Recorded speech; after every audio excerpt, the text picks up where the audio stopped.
We'll proceed in volume calculation in kind of gradient vector section.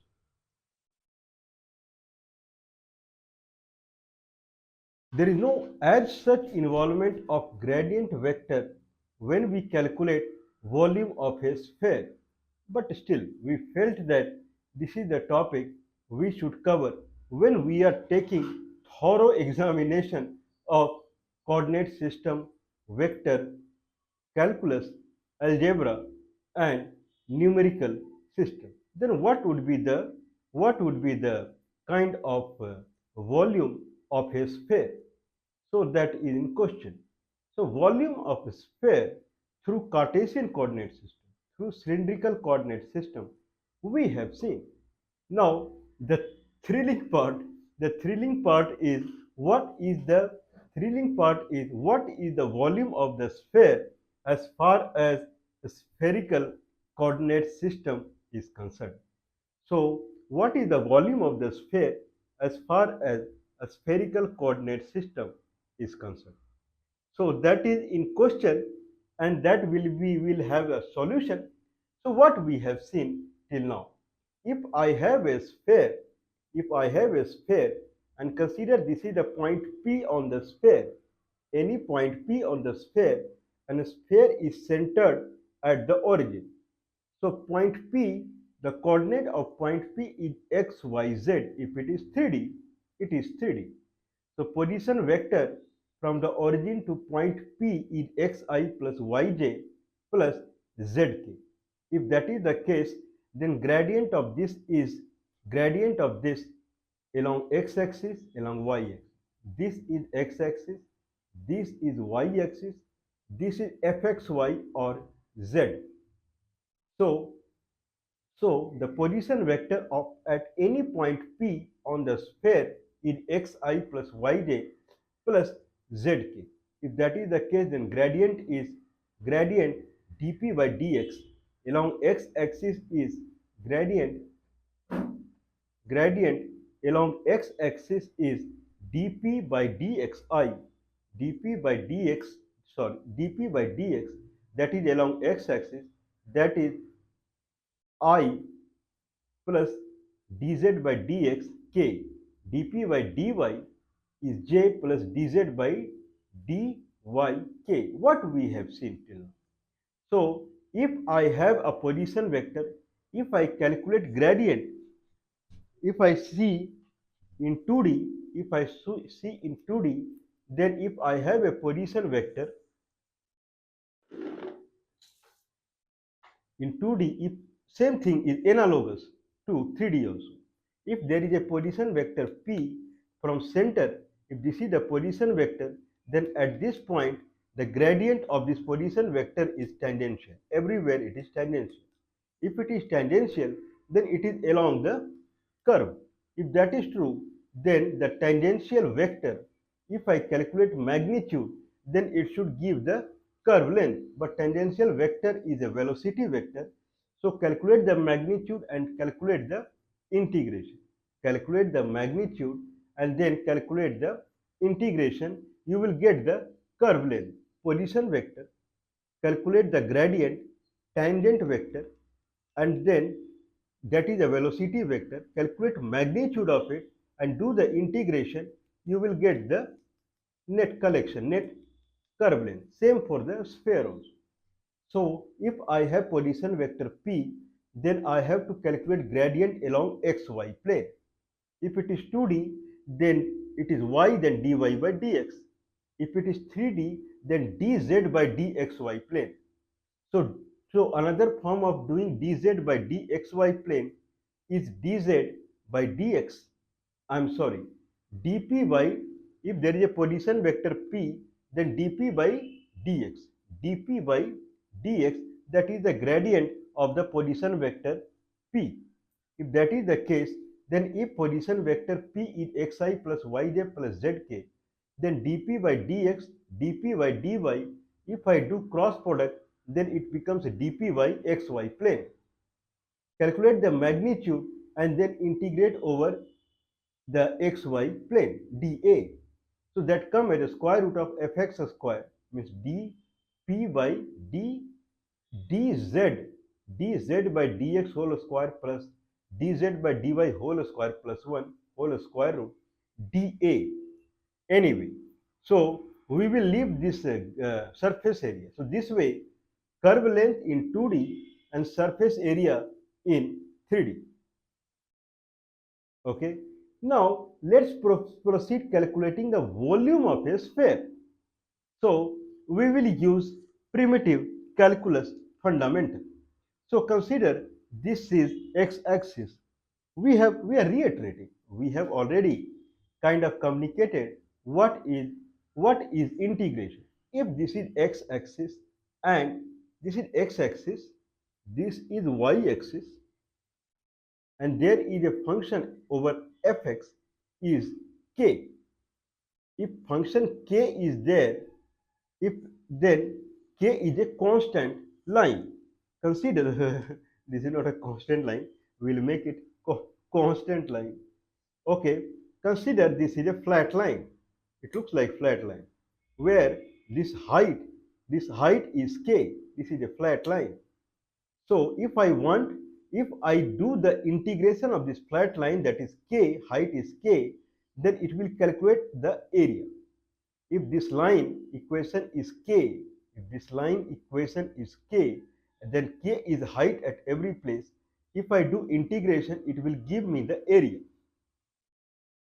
Or if I calculate the area, it will give me integration of k. What is the area? If there is any point x here on the x-axis, any point x here, then x into k, that is the area. Kx. Or someone can say, if function equation is k into x to the power 0, then area is k into x, whatever it is. We are not going into it. But concept is, if I have any line, any function, and if I want to calculate area of any function, then it is width into height. If this line is a parallel line to x-axis, then width into height, that is k into x, would work. But if this is not a parallel line, it is some kind of this curve kind of thing, or sinusoidal whatever, then area in abstract fashion I can say x into fx, where fx will vary depend upon the x. Somewhere height is this, somewhere height is this, somewhere height is this, somewhere height is this. So in a kind of abstract fashion, I can say the area, if this is the x-axis and this is y-axis and this is being a curve, then area under the curve is, if this curve equation is fx, then fx into x for x length, fx into x, fx into x, x is horizontal and fx is height, fx into x is the area underneath.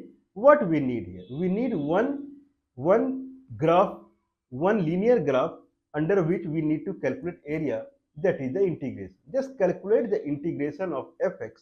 Integration is nothing but area. Area is fx into x, but it is not constant.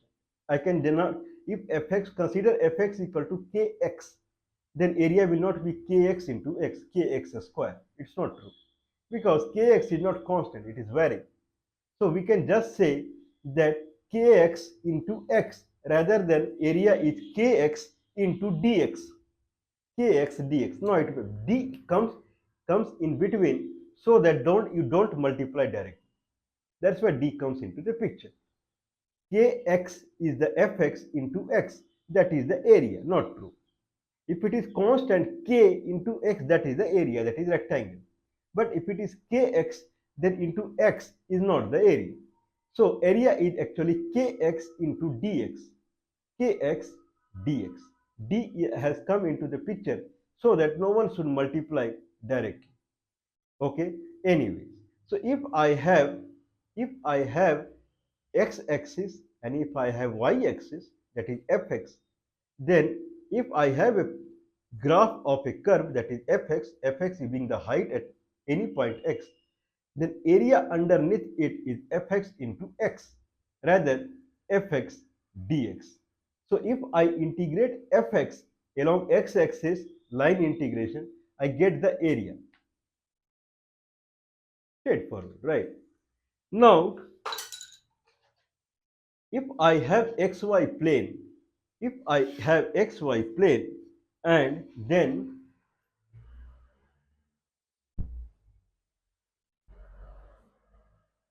I have xy plane and then I have any xy plane, I have any surface on top of it. So rather than showing it, I would say earlier there was x-axis, on top of it there was a curve. Now there is a xy plane, then on top of it instead of curve there is a surface. You can consider the surface of a mountain. Somewhere it is like this, somewhere it is somewhere it is peak and somewhere it is valley. But it is 2D or 3D, whatever it is. It is not a line. If I see any mountain, then it is not a line. It is in xy. So if I have xy plane, then on top of it there is a curve, mountain peak and then valley, mountain peak and then valley, something like that. Then if I do integration of that curve along xy plane, it will give me volume. Understood, right? So if I have if I have x-axis and I have fx, the integration of fx gives me the area. That is the area in between. Like that, if I have xy plane and if I have a surface that is fxy, earlier it was fxy. Fxy means function over x comma y. If I take any point xy, if I take any point here, it will have two coordinate, will have two variables x and y, like 0 0, that is the origin, 0 0, 1 1 1, okay, 1 2, 1 2, 2 1, like that. For that, what is fx value, function value? Those will be vertical values. If I connect all the point, it will be a surface. If I integrate that surface, along xy plane, that region will become volume. So integration of fxy or fxy into xy plane, or rather fxy dxy plane. Earlier it was fx dx, that was giving the area. Now it is fxy dxy plane will give me the volume. So we have calculated the volume of a sphere. Consider fx is a sphere. This is a sphere anyway, but this is a sphere.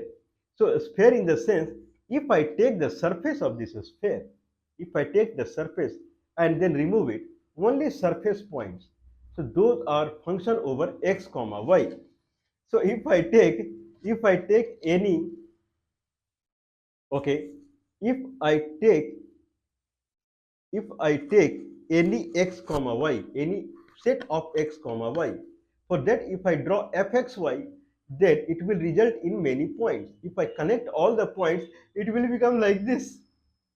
Okay, so that is what is the fxy. Fxy is the square root of a square minus x square minus y square, where a square is the radius of this sphere, minus x square minus y square. In that case, this sphere is centered at the origin. Centered at the origin means half of it is below the xy plane and half of it is above the xy plane. Okay, that is the case. Then its equation is square root of a square minus x square minus y square. But if you bring it above the along the y-axis, along xy plane, then there will be offset in y. If that is the case, then it will be a square root of a square minus x square minus in bracket y minus y0 whole square, because there is a y0 offset. If this is the origin and it is centered at the origin, and then you keep it here, then it will be square root of z equal to square root of a square minus in braces x minus x0 whole square minus braces y minus y0 whole square. Anyway, we want volume of the sphere. I don't mind it is kept where. So let it be centered at the origin. Centered at the origin. center of this sphere is the origin. Center of this sphere is origin. Now, if that is the case, then fxy is square root of a square minus x square minus y square dA, dxy plane. If it is Cartesian coordinate, it is dx dy. If it is cylindrical coordinate, it is r d theta dr. What about spherical coordinate system? What about fxy? What about z value? Earlier z was the square root of a square minus x square minus y square. Let's proceed.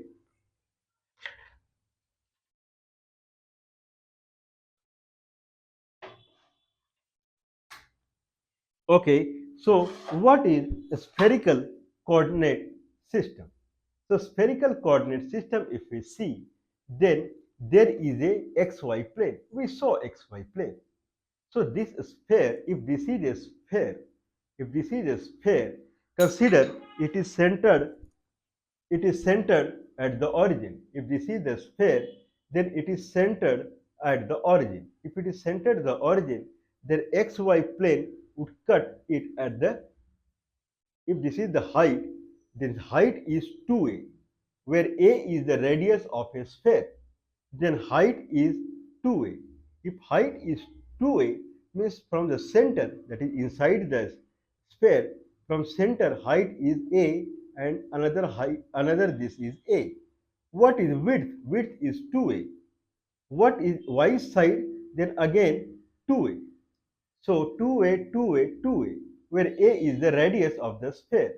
And this sphere is centered at the origin. Sphere is centered at the origin. If that is the case, then what is the volume of this sphere? Now, we will pierce it. This is x-axis and we will pierce it. If I pierce it, consider this being x-axis and this is center, origin. Center of the sphere and this is origin. If that is the case, then this is the height. Consider this is a radius of a sphere, this is a radius of the sphere, full is the sphere.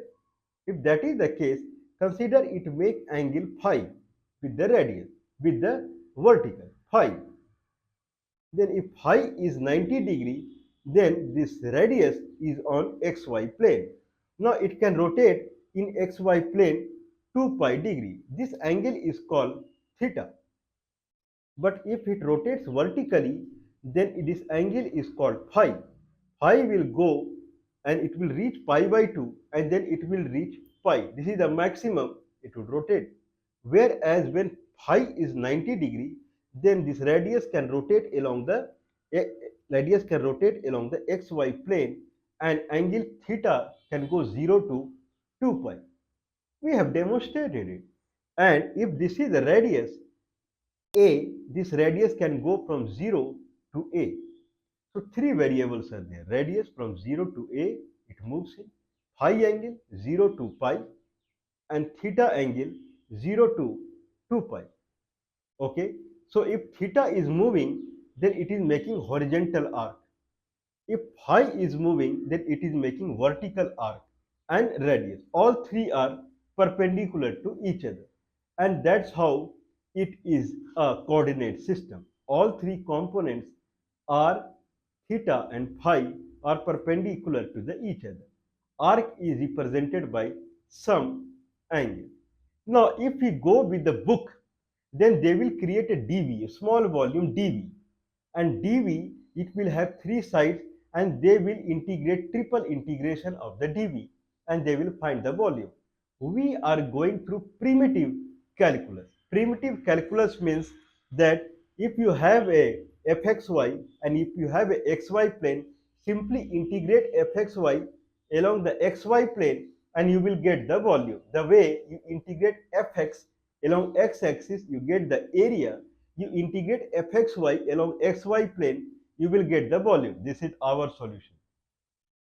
Okay, please support us. Don't forget to support us. Okay, so you can send your kind of you can support us our telephone number is 91, that is the India country code 91, and then 94831 60610. 94831 60610. Country code of India is 91. Anyway, now if this is the case, then if I integrate fxy along xy plane, I can get the volume. Now, what is fxy? Fxy is the height. So if I have xy plane,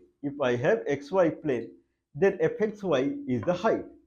Now, if I have a sphere and it is centered at the origin, then what is the height? Okay, if it is centered at the origin, then consider this is xy plane. Consider this is the height. This is the height. This is the height. If this is the height, if height becomes full, then it is radius a. If this height is 0, then it is xy plane. So at any height z, okay,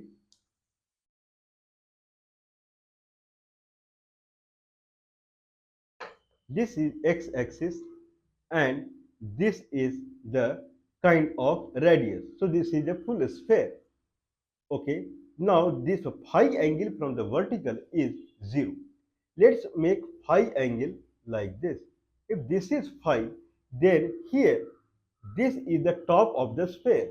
This is somewhere in the sphere. This is xy plane. Somewhere in the sphere, the angle is phi. If this angle is phi, then this again forms a circle. This is a cross section. If this is like this, then cross section is 0 because it is top of the sphere. But it is like this, then if I make a cross section, there is a small circle. If I go 90° and make a cross section, then it is a full-fledged circle of radius a. But at angle phi from the vertical, if I make a cross section, then this height is a cos phi. This is a sin phi. This is understandable, right? If this is the vertical, if this is the sphere and this is the origin and this is the vertical, then this is a, that is radius of the sphere. If there is a phi angle here, then if this is the height, okay, this is actual radius a. If I tilt it like this, then this height is small. Okay, this height is a cos phi. This section is a sin phi. This section what we are seeing. If I bring it to x-axis, then it will be again a sin phi. But that is its essence along x-axis. That is the, you can consider as radius on the x-axis. Okay, we will do another way also, but consider this case one. So if it is high, if this z is a and there is an angle phi, then this is again a. Then this portion is a sin phi. This portion is radius of this circle. Understandable? There is a, if this phi is 90°, then there is a circle whose radius is a. If this is at angle any phi, then there is again a circle whose radius is a sin phi. Height is a cos phi. Okay. Now, what about the area of this circle? What about area of this circle? If this is the radius a sin phi and this is theta, then if I take any small area on this circle dA, then dA is r d theta dr. R d theta dr. Any circle, if I take dA, okay, what we are trying to calculate? We are trying to calculate the fxy dxy plane. fxy dxy plane. That is the volume that we have seen. Fxy dxy plane. Okay, or let's go by other way, then we'll come to this way. Probably this looks like little clumsy, but we will come back to this way. Fxy dxy plane. Okay, if this is x-axis, this is y-axis, then this is xy plane. If that is the case, on the xy plane I have full-fledged circle where phi is 90 degree. Okay, if that is the case, then the area in xy plane is dA. dA is dA is r d theta dr, where r is full phase radius. But consider this r is smaller. This r will be smaller in another circle. If this is the circle, then we take any circle here. There the radius is r. Here radius is full A. If I take angle phi at any phi, this radius is r.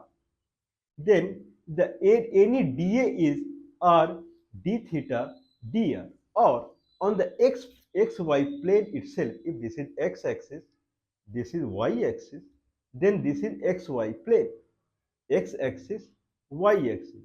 This is xy plane. On this xy plane, if I say that radius is variable, then any dA on this plane is r d theta dr.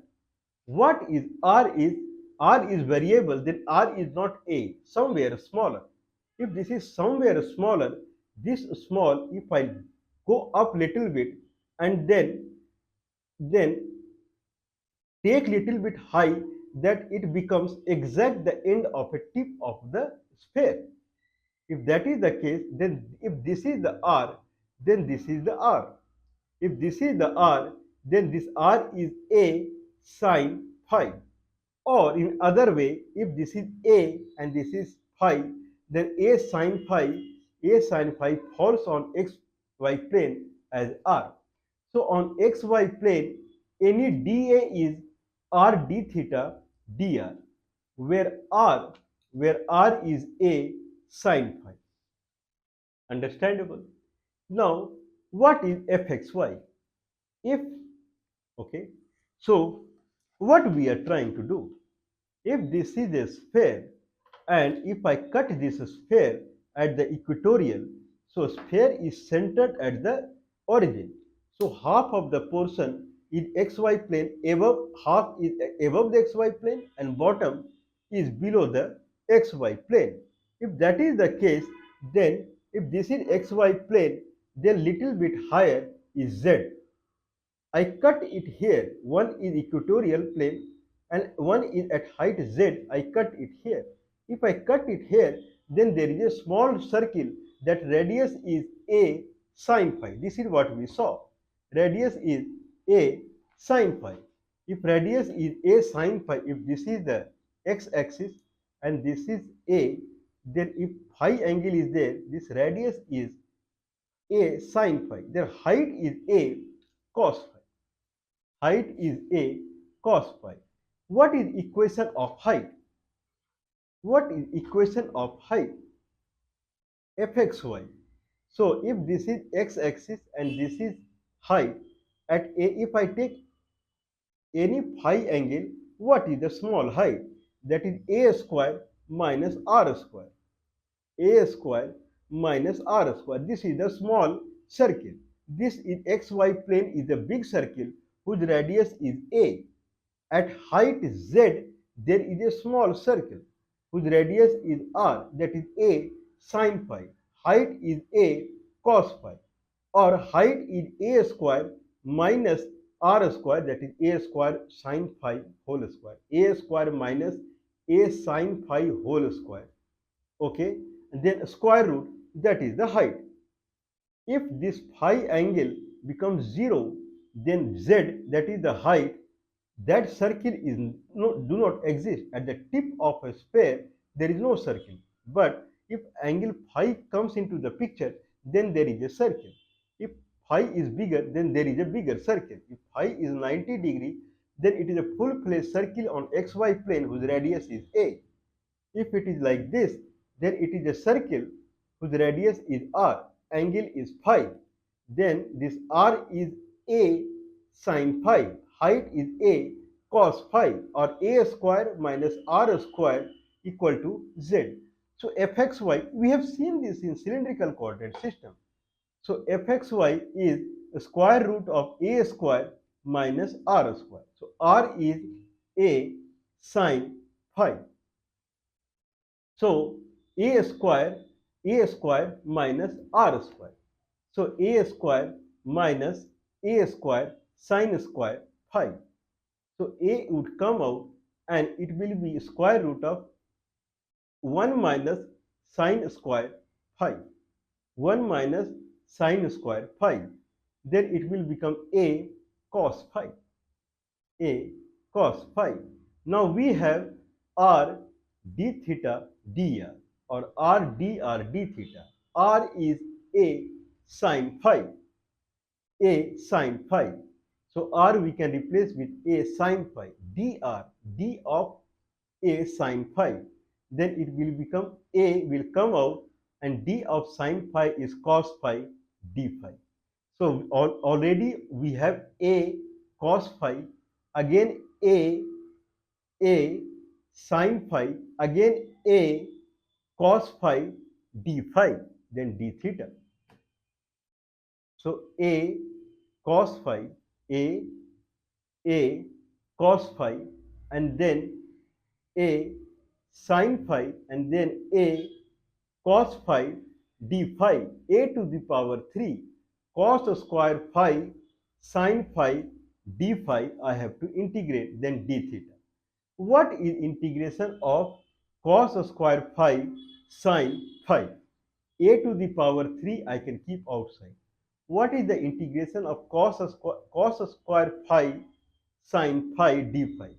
If I take chain rule, then cos square phi and integration of sine phi minus big integration differentiation of cos square phi integration of sine phi.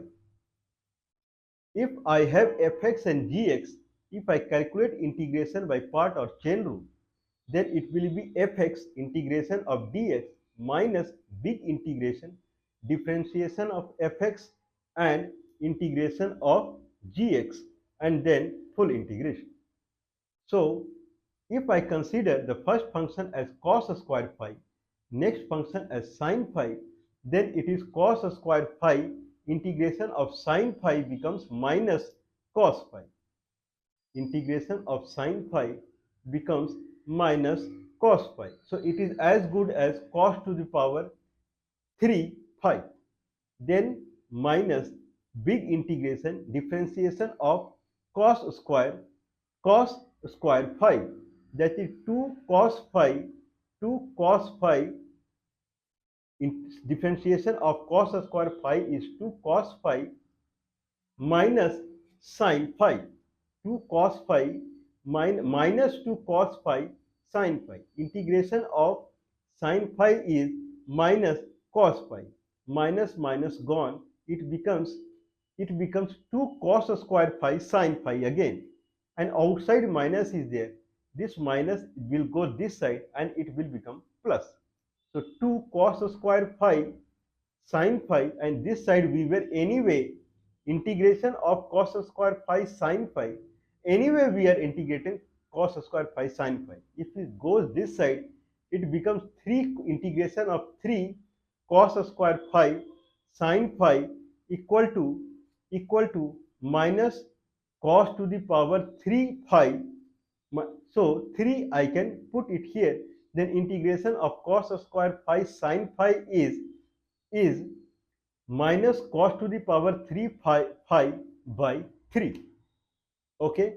Now if that is the case, then we can place it there. So we have now a to the power 3 double integration and integration of cos square phi sine phi d phi, and then d theta. This integration resulted into minus cos to the power 3 phi by 3. 3 I can keep outside. So it is a cube by 3 minus I can keep outside. So it is cos to the power 3 phi. Limit is 0 to a. The radius limit phi. So phi is 0 to pi by 2. If I do 0 to pi by 2, then hemisphere we are calculating. Let's do. So 0 to pi by 2. So cos pi by 2 is 0.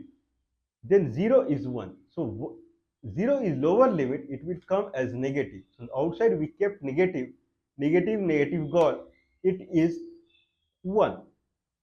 It is 1. So now the integration is a to the power 3 by 3. D theta integration is theta 2 pi. So the hemisphere, the volume is 2 pi a to the power 3 by 3. Full sphere 4 pi a to the power 3 by 3. So it's possible to calculate the volume of a sphere through a spherical coordinate system where independent component we kept as theta and phi.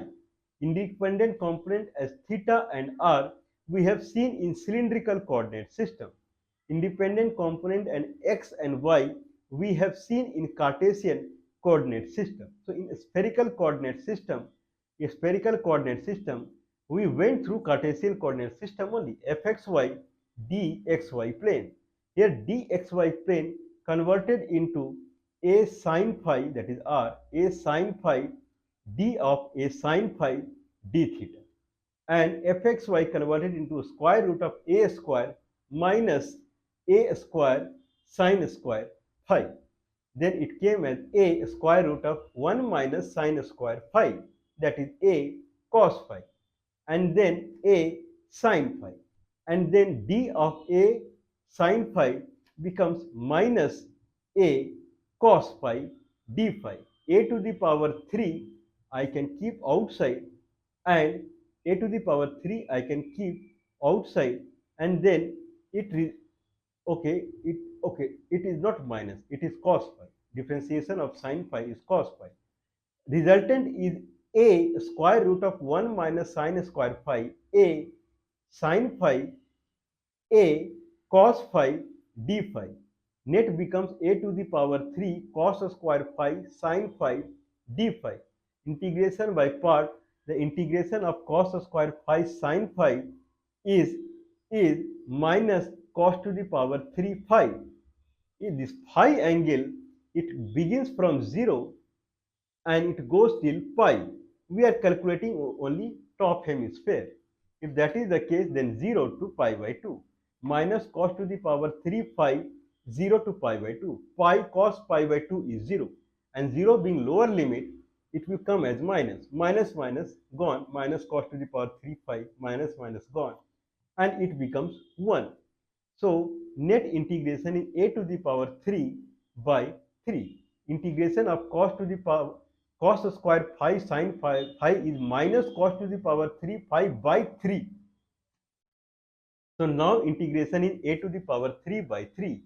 Integration of d theta is 2 pi from 0 to is theta from 0 to 2 pi is 2 pi. So volume of upper hemisphere is 2 pi, pi a to the power 3 by 3. Full sphere is pi a to the power 3 to 4 pi a to the power 3 by 3. Okay, so we will conclude this gradient vector story, and we started with the gradient vector in the sense that if I have a algebraic equation, like x square plus y square equal to a square of a circle, then its is gradient vector is 2xi plus 2yj. Okay, or if I consider this algebraic equation as a position vector, that is xi plus yj, then its gradient is that is d. If p equal to xi plus yj, then dp by dx. Its gradient is then I plus dy by dx j. That gradient vector, if it is a algebraic equation x square plus y square equal to a square, then 2 2xi plus 2yj, that is the gradient vector, then it is radial. If this is the line equation, algebraic equation, then gradient vector is radial. But if I take position vector, then its gradient is tangential. Where it is used, we saw that if it is tangential, that is a velocity vector, then if I calculate the magnitude of this velocity vector and integrate, then it gives me the curve length. We extended this curve length fundamental and we calculated the surface length of the 3D also. Then we saw that this fundamental differentiation integration, we can happily calculate the volume of a 3D also. So this is what we have seen. Okay, we will proceed in the gradient vector field, and we will have very interesting thing that is kind of waiting for. So that we will see.